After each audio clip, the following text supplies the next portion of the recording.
Wednesday, July 27th, let's just quickly look at where the pieces are currently standing on the board before we project them into the future. We have Britt Westbourne delivering a shocking, echoing slap to a newly returned Jason Morgan right in the middle of General Hospital. We have Drew Kane plunging into the freezing, murky waters of the Quartermain Lake after a tense confrontation with Nina Reeves, with Giovanni Gio Palmieri diving in to execute a dramatic rescue. We have Willow Kane backed into a corner in her own home, begging Harrison Chase to look the other way and hide her from the PCPD's impending interrogation. We have Valentine Cassadine and Jack Brennan circling each other like apex predators over a mysterious black box that holds unimaginable leverage. We have Ava Jerome fiercely interrogating Ethan Lovett at the gallery, and Molly Lansing Davis discussing the complex prosecution of Jen Sidwell with Dante Falconeri. That is our board. That is the current reality. But let me be clear. That reality is nothing more than the starting line for the absolute chaos that is about to unfold. Let's talk about the first potential future. And this one could lead to a complete restructuring of the power dynamics in this town. If that happens, the story could be heading toward a massive fallout from the lake incident that nobody is predicting. Everyone assumes Gio is the grand hero who saves Drew. And yes, Gio successfully pulls him out of the water and gets him to General Hospital for emergency treatment. But the bigger consequence may be Nina's psychological pivot in the immediate aftermath.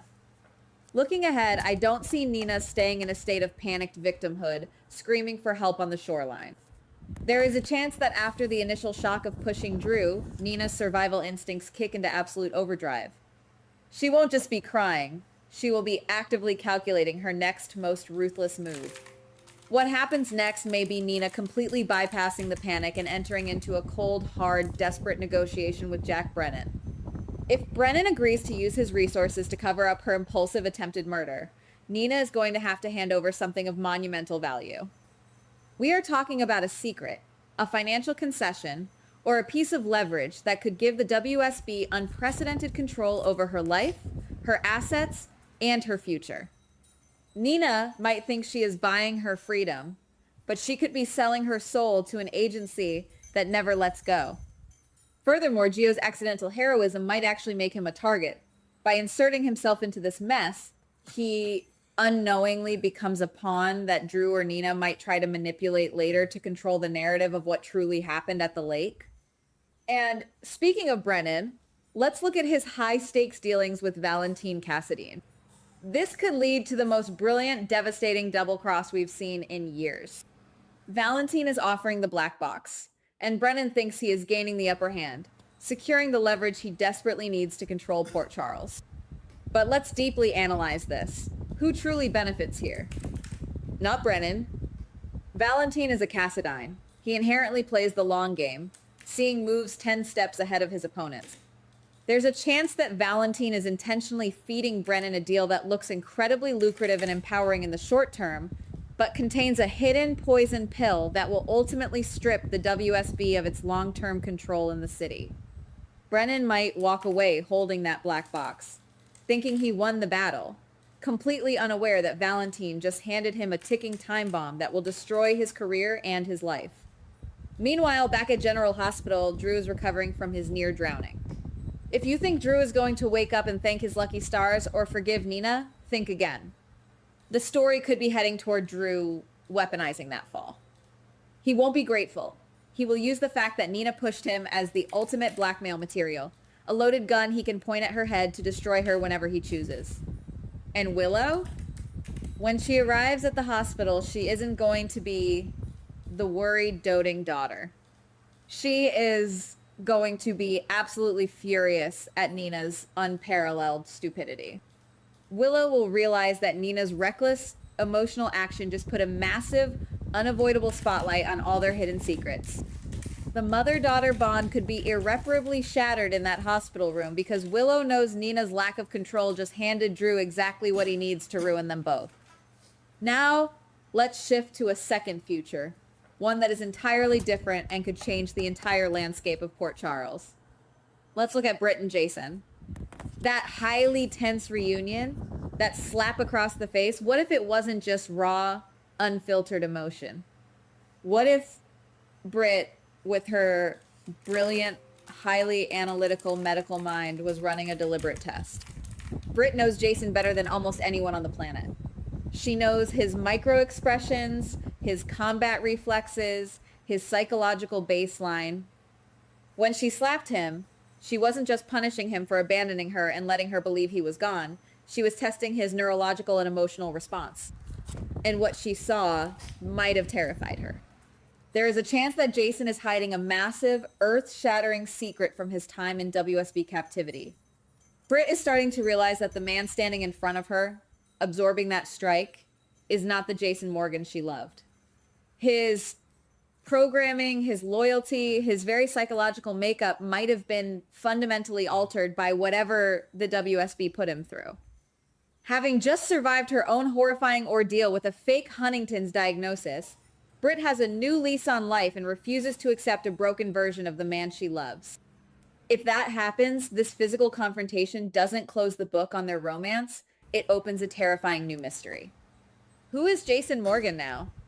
What dark intelligence is he hiding behind those stoic eyes? Britt might be the only person in Port Charles capable of unraveling the truth, putting her on a highly dangerous collision course with whoever or whatever changed Jason during his time away. This path would redefine Jason's entire return, shifting him from a returning mob enforcer to a walking enigma carrying a secret that could detonate and destroy everyone he cares about. But let's look at a third future, the wildcard scenario, that few people are considering, but it is incredibly fascinating and complex. What if the real danger isn't coming from the obvious villains, but from the unlikely shadowy alliances forming right under our noses? Take Ava and Ethan. Ava is fiercely interrogating Ethan at the gallery about his secrets and his true paternity of Phoebe. But there is a chance she doesn't just want the truth for the sake of idle curiosity.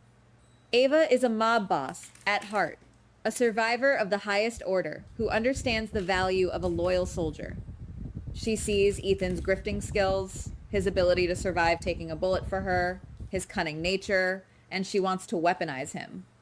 The story could be heading toward Ava actively recruiting Ethan, turning him into a vital, deceptive pawn in her ongoing war against Jen Sidwell and the hidden, powerful forces backing him. Ethan might think he is being interrogated, but he is actually being auditioned for a brutal war. And what about Willow and Chase? Willow is begging Chase to lie to the PCPD to hide her from ADA Justine Turner's wrath regarding the hit-and-run investigation. But what if Willow is no longer the helpless, innocent victim she portrays? What if she has evolved, perhaps tapping into that dark Nell Benson DNA that Tracy Quartermain so accurately warned her about? There's a chance Willow's tears are completely calculated. She isn't just begging, she is stalling. She is intentionally playing on Chase's inherent need to be the hero, forcing him to waver between his sworn duty to the badge, a badge Anna Devane just graciously gave back to him, and his lingering emotional attachment. This delay might be the exact window Willow needs to execute a pre-planned escape, manipulate the evidence further, or contact Brennan for an extraction, utterly destroying Chase's career in the process. And finally, Molly and Dante. They are discussing the prosecution of Jen Sidwell, anticipating a major legal victory. But Molly is too sharp, too ambitious to just accept the narrative handed to her. She wants to step out of the shadows of Alexis and Sunny. The bigger consequence may be Molly realizing that this case is too clean, too perfectly packaged. If she uncovers even one missing link, one suppressed piece of evidence at the PCPD, she might blow the entire Sidwell prosecution wide open. This could reveal a massive conspiracy that implicates people right inside the police department or the DA's office, or even expose the WSB's cover-up of Ross Cullum's true killer, turning her quest for justice into a fight for her own survival against the highest levels of government intelligence. If you ask me, looking at all these rapidly moving pieces, the path that feels most likely is a terrifying combination of psychological warfare and strategic manipulation. I keep coming back to the idea that nobody in Port Charles is currently acting out of pure emotion anymore. They are all playing a high-stakes survival game where one wrong move means total destruction. the path that makes the most sense is that Britt's deeply ingrained instincts about Jason are absolutely correct. Jason is a ticking time bomb, a man carrying a payload of dangerous, but to relentlessly investigating the man who broke her heart. I also truly believe that Nina is going to shock us all. We are so used to Nina making a tragic mess and crying for someone else to fix it. But if you ask me, this time she is going to coldly, calculatingly negotiate her way out of it with Brennan, setting up a terrifying alliance that will shake the town to its core. And Willow? I am utterly convinced Willow is playing Harrison Chase like a finely tuned instrument. The innocent, doe-eyed act is fading rapidly, and a much more ruthless, self-preserving Willow is emerging to protect her dark secrets at all absolute costs, even if it means ruining a good man's life. But let's look even further down the road, beyond the immediate horizon. If these scenarios unfold, what comes next?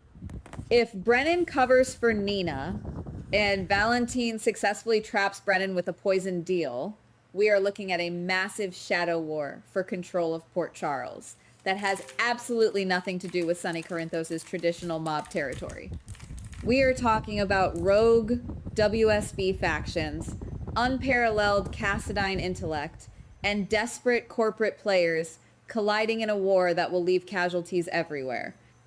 If Drew weaponizes his fall into the lake, the Quartermain family is going to be ripped apart in a vicious civil war that makes their past boardroom battles look like mere child's play, with Geo caught directly in the crossfire. And if Britt uncovers Jason's ultimate secret, the next shockwave could be the horrifying realization that the Jason Morgan who returned is actually a sleeper agent, or someone holding intelligence that could bring down the entire global intelligence community, placing Danny, Carly, and everyone he loves in the crosshairs of international assassins. The future of Port Charles isn't about resolving the current petty drama. It's about the terrifying, expansive, and uncontrollable consequences of the choices these characters are making right now. The board is set, the pieces are moving with lethal intent, and the real game hasn't even begun. Goodbye. Please like, subscribe, and comment on the GH Spoilers Daily channel.